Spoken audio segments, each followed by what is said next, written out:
Now, you might have done a double take this week when rising Republican star Texas Senator Ted Cruz made these comments at the Heritage Foundation. The willingness to say all those crazy things is a rare, rare characteristic in this town. And you know what?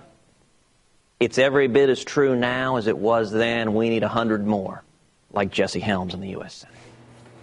Ah, yes, you may recall the late North Carolina Senator Jesse Helms. He opposed civil rights and supported all forms of bigotry. Or, as the late Washington Post columnist David Broder once called him, quote, the last prominent, unabashed, white, racist politician in this country. But you know what? If you take a closer look at Senator Helms' voting record, I think it becomes a little bit clearer why Mr. Cruz might be so enamored.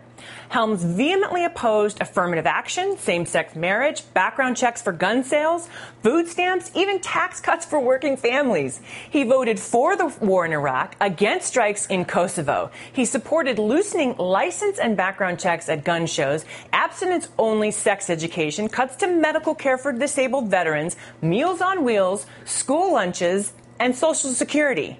And like Senator Helms, Senator Cruz supports changes to voter protections in Section 5 of the Voting Rights Act. Sounds familiar, doesn't it?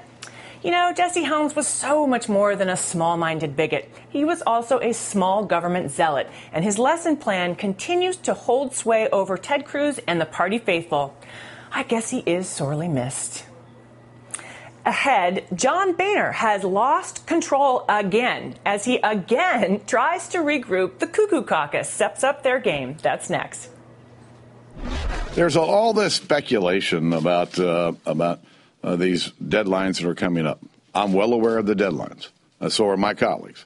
And so we're working with our colleagues to work our way through these issues. I do feel sorry for him. I mean, he has to break away from those people that are ruining the Republican Party.